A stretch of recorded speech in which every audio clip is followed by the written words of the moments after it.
चुनाव हारकर भी आगामी चुनाव की तैयारी कर रहे हैं। 3 चुनाव निर्दलीय रहते हुए हार गए, लेकिन अब 2028 के विधानसभा चुनाव की तैयारी इतने जोरों से है कि सरकार को भी आगे झुकना पड़ रहा है। उनकी मांगों को पूरी करना पड़ रहा है। जी हाँ, बात कर रहे हैं नरेश मीणा की। अब हाल ही में आप देखिए कितने सक्रिय नजर आ रहे हैं, और एक वीडियो उन्होंने डाला और उसमें ये कहा कि ये उन लोगों के लिए है, उन नेताओं के लिए एक करारा जवाब है जो सोचते हैं कि अगर मैं हार गया तो मैं चुप बैठ जाऊंगा। मैं उनमें से नहीं हूं। हार गया, लेकिन मुझे भरोसा है कि एक दिन तो जीतूंगा, और शायद इसलिए ही आज मैं रोया नहीं हूं और कल जीत के दिखाऊंगा। और जिस प्रकार से वो धरना प्रदर्शन कर रहे हैं, जाकर लोगों से गांव में भेंट कर रहे हैं, मुद्दों को उठा रहे हैं जनहित के, कहीं ना कहीं लग रहा है कि सक्रिय हो रहे हैं धीरे धीरे, और 2028 तक शायद अपनी एक टीम खड़ी करके राजनीति में तीसरे मोर्चे के रूप में राजकुमार रौत, हनुमान बेनीवाल, चंद्रशेखर आजाद और तमाम जो भी निर्दलीय या तीसरे मोर्चे की पार्टी के नेता है, उन्हें एक कांटे की टक्कर देंगे नरेश मीणा। आज इसी विषय पर हम चर्चा करने वाले हैं। नमस्कार, मैं हूं अंकिता और आप देख रहे हैं द फैक्ट इंडिया। मेरे साथ है वरिष्ठ पत्रकार वरुण बंसल। सर, आप क्या सोचते हैं इस पर? नरेश मीणा जिस प्रकार से सक्रिय हैं, जिस प्रकार से मांगे रख रहे हैं, धरने पर बैठ रहे हैं, क्या होगा 28 में? देखिए, नरेश मीणा की हार के बाद किस तरह से नरेश मीणा काम कर रहे हैं, उसको अगर ढंग से एनालाइज किया जाए, समझा जाए, देखा जाए, तो आपको पता चलेगा कि तीसरे मोर्चे में एक जबरदस्त कंपटीशन वो देने वाले हैं। जी। ऑलरेडी राजकुमार राउत अभी तीसरे मोर्चे को लीड करते हुए उनके पास 4 सीटें हैं। अब हनुमान बेनीवाल पूरी तैयारी कर रहे हैं। फिलहाल उनके पास विधानसभा में 0 सीटें हैं, लेकिन कैसे राजकुमार राउत से आगे जाए उसकी पूरी तैयारी है। रविंद्र सिंह भाटी अभी तक खुद जो है वो काम कर रहे हैं, लेकिन कहीं ना कहीं वो अपने भाई को भी प्रमोट कर रहे हैं, तो आने वाले वक्त में हो सकता है वो भी तीसरे मोर्चे को बड़ा करें। लेकिन यहाँ पर अब नरेश मीणा जिस तरीके से काम कर रहे हैं, उसको देखकर लगता है कि 2028 की पूरी तैयारी है, और जिस तरीके से राजेंद्र गुड़ा जैसे स्ट्रेटेजिस्ट उन्हें बैक में सपोर्ट कर रहे हैं, उससे लगता है कि ये तैयारी बहुत जोरों से होने वाली है।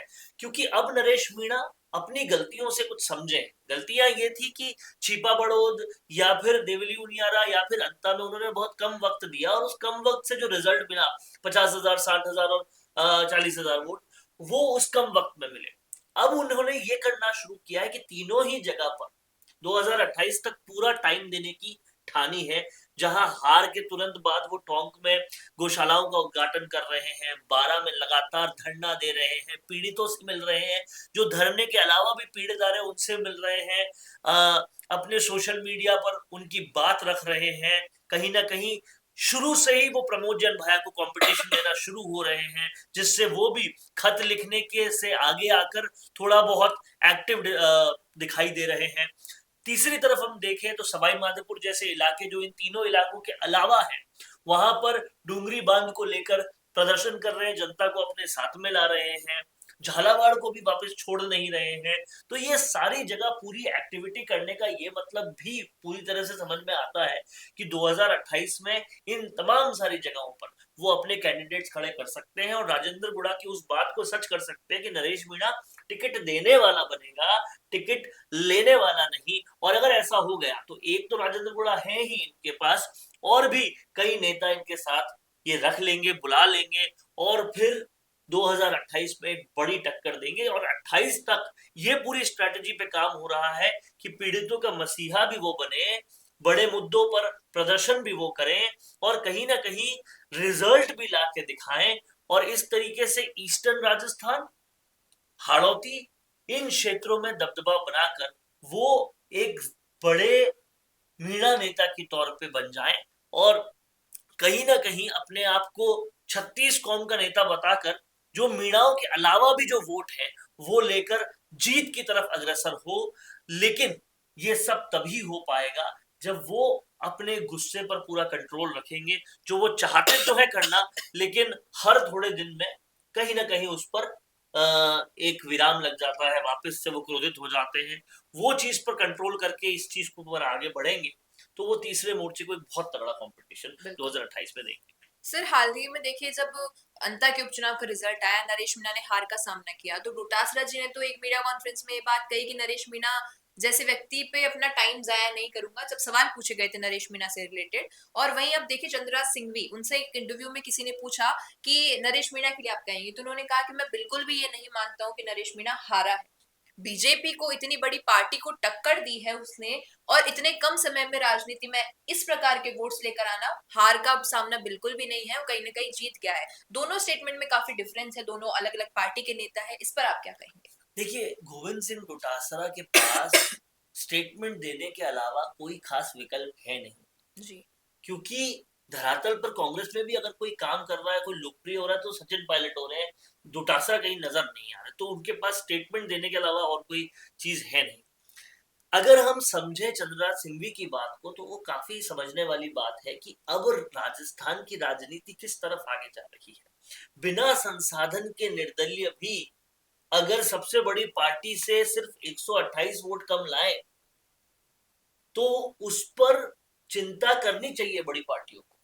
जी। ठीक वैसे ही जैसे रविंद्र सिंह भाटी 6.5 लाख से ज्यादा वोट जैसलमेर, बालोतरा, बाड़मेर जैसी लोकसभा में लाए थे, जो इतनी बड़ी है अपने पूरे के पूरे डेमोग्राफिक्स में, तो वो भी बिना संसाधन के, बिना किसी उसके लाए थे। तो ये समझना वाली बात है कि बड़ी पार्टियों का विकल्प लोग ढूंढ रहे हैं और उनको विकल्प मिलते ही लोग उन्हें पूरी तवज्जो दे रहे हैं। और अब उन निर्दलियों को भी समझ में आ रहा है कि ये थोड़ी सी जो कमी रही है वो कहाँ रही है। तो 2028 में निर्दलीय फैक्टर जो है वो बहुत बड़ा हो जाएगा, तीसरा मोर्चे का फैक्टर बहुत बड़ा हो जाएगा।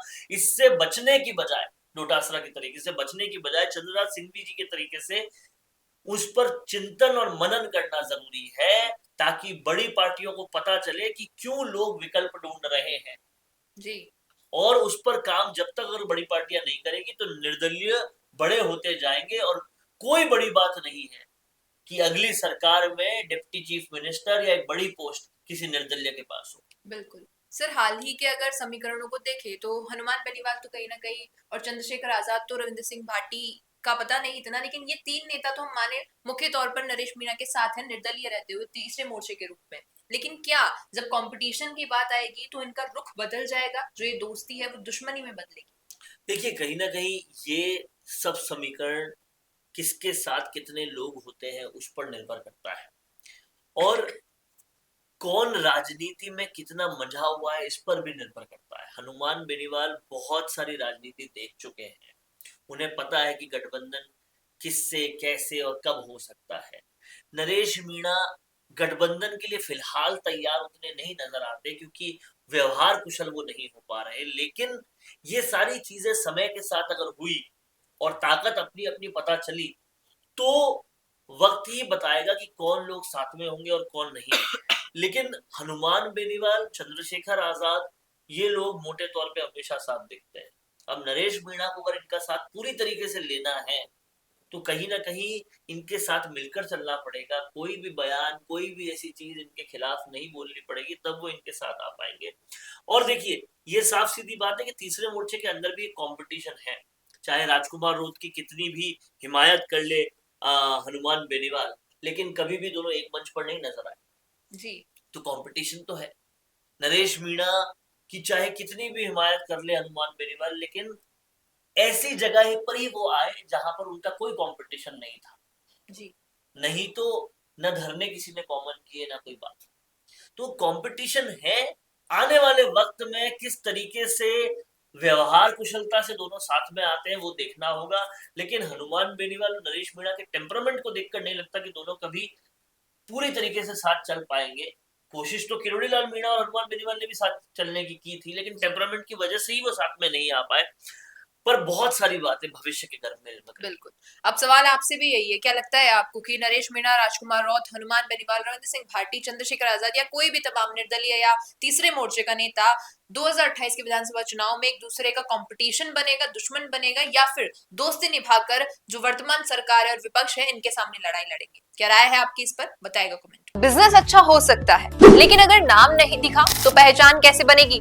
अब टेंशन छोड़िए, द फैक्ट इंडिया आपके बिजनेस को देगा वो पहचान जो पूरे राजस्थान में हर किसी तक पहुंचे। न्यूज चैनल पर विज्ञापन, पॉडकास्ट और प्रमोशन के जरिए आप सीधे 5 लाख सब्सक्राइबर और 10 करोड़ से ज्यादा व्यूज तक अपनी पहुंच बना सकते हैं। तो देर किस बात की, आज ही द फैक्ट इंडिया से जुड़िए और अपने बिजनेस को बनाइए हर घर का नाम।